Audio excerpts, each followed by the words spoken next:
स्वागत है दोस्तों। हम सभी हर काम को एक सही प्लानिंग के साथ करते हैं और इसके लिए हम लोग बात को और सिचुएशन को पहले अच्छे से समझ लेते हैं। लेकिन जब कुछ समझ में ही ना आ रहा हो तब क्या करना चाहिए? तो पहले यह समझना जरूरी है कि उस वक्त हमारे मन में क्या क्या चल रहा होता है। ऐसे सिचुएशंस में हमारे मन में बहुत सारी बातें चल रही होती हैं और सबसे पहला थॉट आता है कंफ्यूजन का।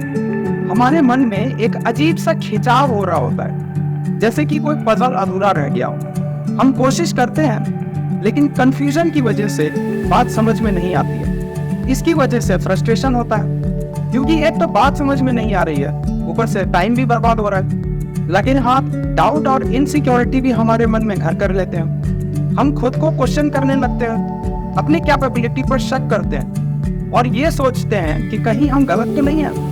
इन सब चीजों की वजह से हमारे मन में और भी ज्यादा कंफ्यूजन होता है, जिसकी वजह से फिर से फ्रस्ट्रेशन होता है और फिर से इनसिक्योरिटी होती है और हम लोग इस नेगेटिव लूप से बाहर निकलने की बजाय इसी में फंस के रह जाते हैं। तो आखिर मन के इस दलदल से बाहर निकलने का रास्ता क्या है? तो आज मैं आप लोगों को 5 प्रैक्टिकल सॉल्यूशंस के बारे में बताऊंगा जो आपको इस नेगेटिव लूप से बाहर निकलने में मदद करेगा।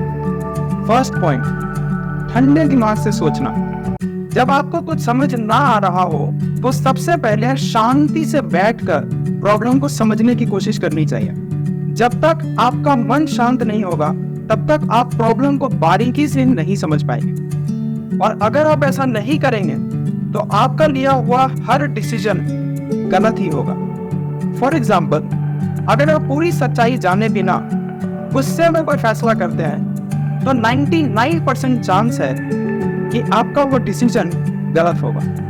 सेकंड पॉइंट, इंट्रोस्पेक्शन, मतलब अपने एक्शंस, फीलिंग्स और इमोशंस के बारे में गहराई से सोचना, सवाल करना और जवाब पाने की कोशिश करना। इसके लिए आपको अपने मन में खुद से क्वेश्चन करने का प्रैक्टिस करना होगा। सवाल पूछना क्लैरिटी पाने का one of the best method है।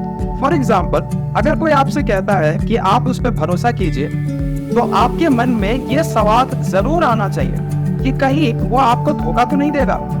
इसके लिए आपको धोखेबाज लोगों को पहचानना आना चाहिए और इस टॉपिक को अच्छे से समझने के लिए आप इस आई बटन पे क्लिक करके वो वीडियो पूरा देख सकते हैं। थर्ड पॉइंट, जानकार लोगों से सलाह लें। अगर आप कुछ समझ नहीं पा रहे हैं तो अपने मेंटर, टीचर या किसी एक्सपर्ट से सवाल लें and there is a high possibility कि आपको आपके प्रॉब्लम का सॉल्यूशन मिल जाएगा। कभी कभी किसी दूसरे व्यक्ति की मदद लेना बहुत फायदेमंद होता है। कुछ समय ऐसा भी आता है जब किसी प्रॉब्लम को रिजॉल्व करने के लिए एक टीम एफर्ट की जरूरत होती है। इसके लिए आप अपने दोस्तों या साथियों से अपने प्रॉब्लम्स के बारे में ग्रुप डिस्कशन कर सकते हैं, जिससे कि आप एक अलग पर्सपेक्टिव और एक नए नजरिए से अपने प्रॉब्लम्स को और भी अच्छे से सॉल्व कर पाएंगे। Fourth point, take a break and refresh.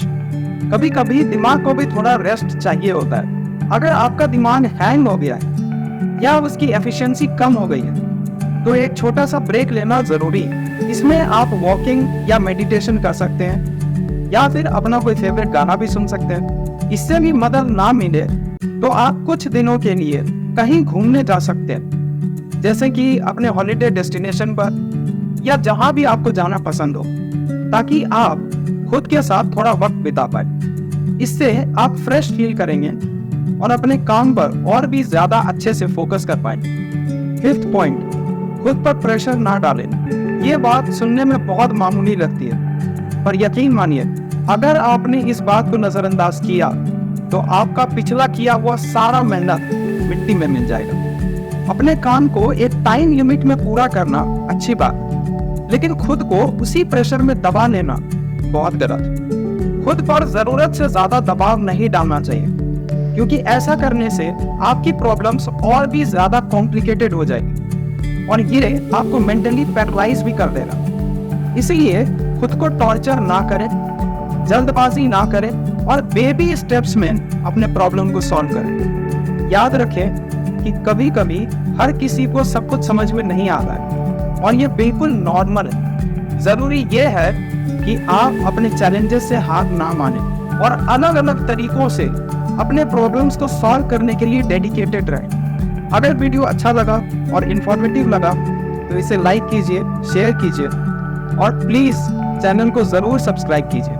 तब तक के लिए टेक केयर ऑफ योरसेल्फ। हasta la vista।